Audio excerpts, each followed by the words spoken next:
Hey there, Gemini. It's Sapphire Stacy, and I'm coming to you from Mississippi.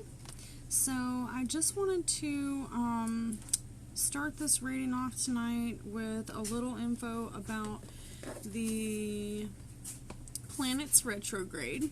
Mercury, being your planet, is currently in Libra. So you might feel the need to balance things out if anything's feeling just a little bit, not balanced. Then you might want to just consider what you could do to balance the scales a little bit. And I'm sorry the dryer's going. I just realized it's really rackety. It's driving me crazy already. Anywho, we also have Pluto, which is going to be retrograde until October 4th, which is going to make you feel like you might need some time to reflect, connect with your shadow self, which might be just some feelings of doubt, depression, or anything that might be dragging you down. It could be unresolved feelings or issues or some kind of psychological tension. So basically you just have to analyze yourself in order to, get past that shadow self issues that you might be dealing with. So also it's important to allow the change. Whatever is affecting you, you have to open up the door if you want people to come in. Alright, so Uranus is also, it says that as long as you're willing to do the work, that there is a better future ahead. Okay? So I'm not sure what that means to you. To me, I have so much work to do, and I know that if I can just be steadfast, it's going to be worth it. Alright? And then we also have Neptune, which is the mythological ruler of the sea. And it's associated with fantasy, illusion, escape, creativity, and dreams. I have noticed my artwork is very, celestial with Neptune and Pisces. I don't know if it's still in Pisces, but it's definitely going to be in retrograde until November 28th. Chiron is also the wounded healer, and it's retrograde. I don't think it's in Aries anymore. But let me see. No, because Mars is in Aries. And that's going to make Mars, anyone that's Aries is going to feel very, authoritarian. So, it's going to be affecting all of us. We're going to have a little extra fire in us, and we're going to feel like, whatever's been plaguing you, it's really gonna eat you up right now. And you just gotta try to control that, temper tantrums. If someone's throwing a hissy fit temper tantrum, then it's probably because, the planets are all retrograde at once too. It doesn't help any. Alright, so I've actually already, gone through these cards and shuffled them and put them down and double checked their meanings, because I'm not really familiar with this deck, and it just seemed like I got the reading done in half the time. I'm sorry for that. I know that's not how most folks do it on the internet, but I don't have very fast internet connection, and these cards are very new to me. So I went ahead and pulled up the first card, which is the Four of Use, which is basically the Four of Cups.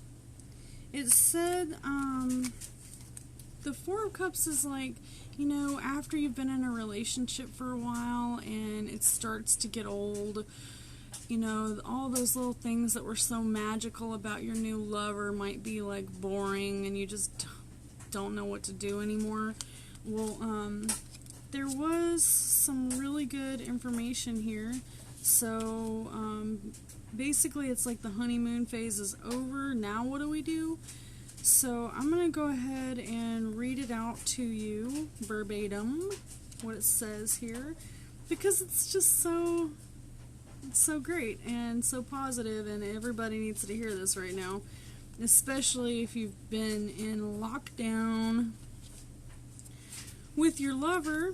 You might be feeling especially down and out. Alright, so the four of you see, it says, the Holy Grail, the undry, shares and finds fulfillment, supports and finds confidence, nurtures and finds loyalty, opens and receives the truth, loves and receives great joy. So, as you can see, whatever you put forth into the relationship is what you're going to get back. You reap what you sow, as the Bible says, right? So, that's very, very important. I believe that. Also, in the immediate future, we have the Four of Air, A-E-R, which is the Four of Swords.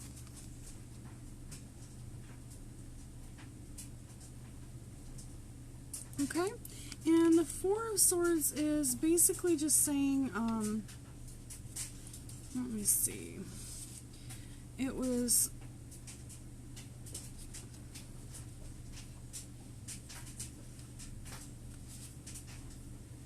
let me see here, hold on.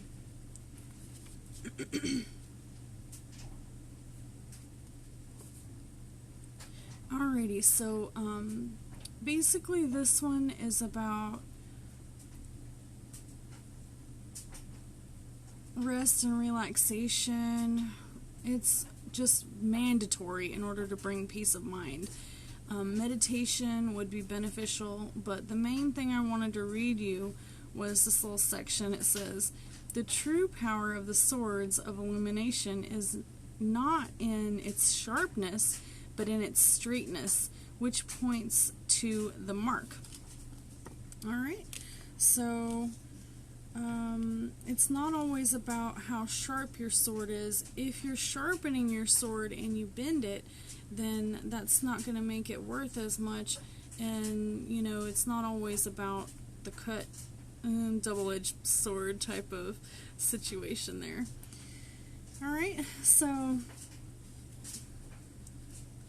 the truth revealed is the Six of Tyne, which is basically like the Six of Wands. Alright, and it shows them ladies in the woods, and they've got a fire going. Looks like they might be doing some kind of magic. Who knows? The Six of Tyne is the Six of Wands for most normal decks. I don't know what is going on today, but like, I am just either getting so old, my teeth are just hurting, or I've ground my teeth down to the point where I am just so stressed out over everything, and it's really put a hurting on me. So, y'all just bear with me, okay, because I'm just not doing that great today. But I really wanted to, okay, so the Six of Tyne, which is like the Six of Swords, basically is about victory, triumph. It's about overcoming obstacles and experience of adulation and fame.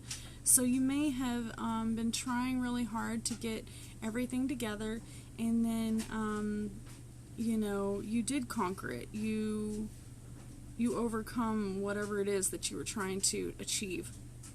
And I really wanted to just read all these. It's almost like the Strength card. Alright? It says, stand strong, speak strong, dance strong, act strong, rest strong, see strong, play strong, work strong, love strong, believe strong, and powerful Anand. Anand, that's what it says. A-N-A-N-D. I'm not sure exactly what that means. A-N-A-N-D. But it's most likely a Gaelic word. I'll have to look that up. Alright, so that is your truth revealed. So I think the message here is to stay strong. No matter what you might be experiencing, just stay strong and don't let it overcome you, okay? So I've lost my job, and I have been a caretaker for 8 or 9 years, and you know, my father-in-law is getting very, very ill, and so I know that we all are feeling this like incline of difficulty in 2020. A lot of people are losing their jobs. A lot of people are struggling with just being in the house all the time. It will straight up make you crazy. Okay, so just try not to let that overcome you. And let's see what the final card is. Alright, it's called the Sun Child. So I really love this card. It's such a beautiful card. I'm going to show it to you. It's a little kid, a little boy, and he's riding his horse. And it says basically that whatever it is that's bothering you, whatever it is that you've been carrying around on your chest, that you have to let it off of your chest. And you have to really let it go, okay? So I'm going to read it to you word per word. You need to stand up for yourself by voicing your truth. The innocence of spirit is required for you to dwell in paradise. The brightest of blessings are upon you. Good health, the gift of the gods, shine like the sun. Now, if everybody that is watching this didn't need to hear that, I don't know what to say, because I definitely needed to hear it, and I'm not a Gemini, but all of my fellow Mercury, I know how Mercury really affects us, and I have done the research to understand it, but it still is just beyond me how very much the planets can affect us. So with that being said, I'm going to go ahead and pull a card from the Hermetic deck. Now, the Hermetic deck is